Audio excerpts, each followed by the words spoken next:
All right, there we go. So, hey, Chris, how are you doing today? Hi, Katie. Doing very well. Yep. Good. And I kind of didn't really mention what this was for, but I'm working with some teachers at my high school that you visited a year ago, and we're trying to incorporate more technology into the classroom. Oh, cool. And one way of doing that is having students talk over Google Hangouts and other video websites to experts in the field. I decided to choose kind of a fun field.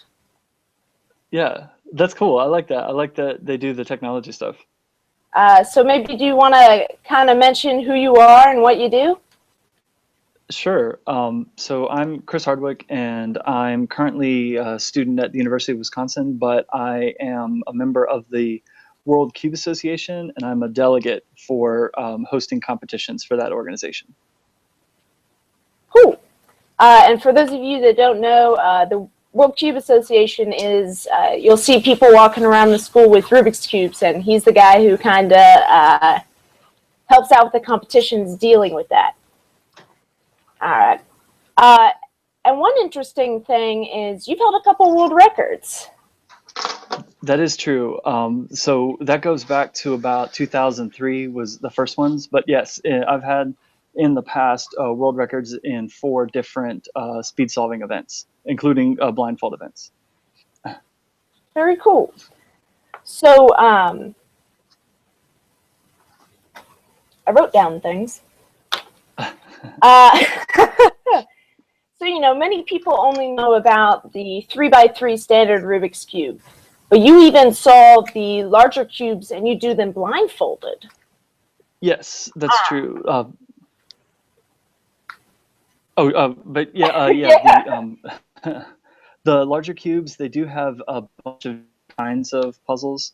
So some of the ones that I'm interested in are the 4x4 cube. So instead of, I guess, three stickers on a side and 9 on a face, you've got 4 per side and 16 on a face. And they have the 5x5 cube, same idea, 25 stickers per face. And those are the ones that I've always enjoyed the most. And there is a technique for solving them blindfolded, and that's been my main event for a number of years. The 4x4 and the 5x5 cubes blindfolded.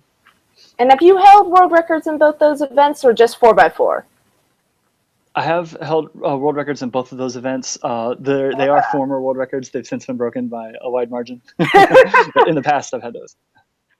Cool. That is very cool. So how did you get started into cubing? I started when it was the summer between 8th grade and going into high school.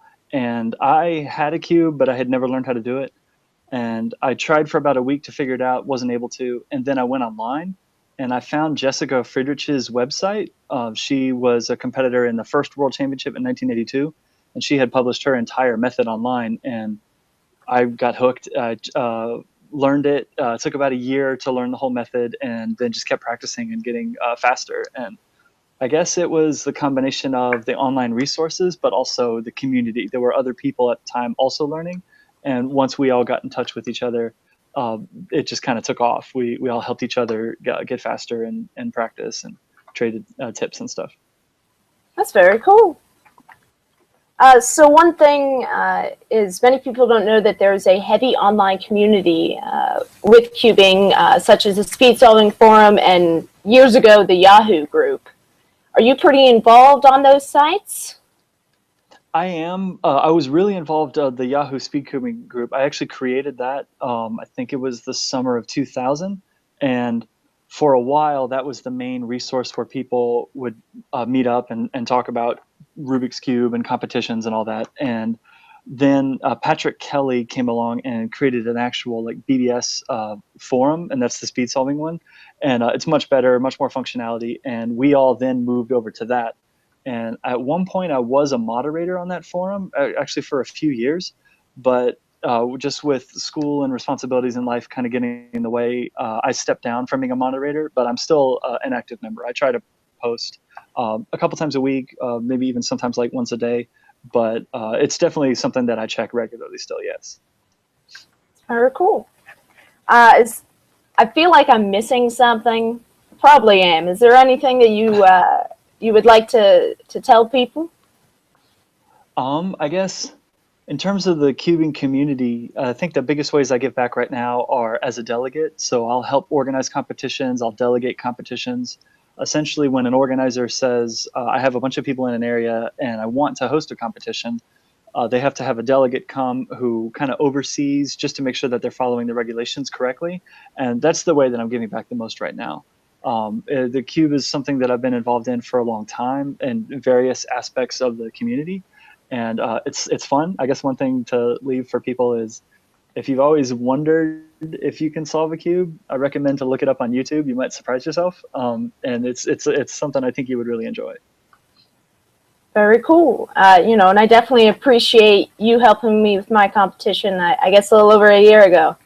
Yes, that was a lot of fun. And my wife and I are actually moving back into the area. We're moving to Atlanta, Georgia. Oh. So in the future, I would be interested to possibly help delegate for competitions in North Carolina. North Carolina is where I grew up, so I still have family there. So that's something I'm interested in. But also, if any cubers in North Carolina are able to come down to Atlanta, I definitely plan to delegate a bunch of competitions in that area too.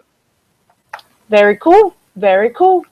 All right, Chris, thank you very much for helping me with my school project. And a good number of teachers and maybe some students will see this, and hopefully I'm basically teaching them how to incorporate this style into the classroom.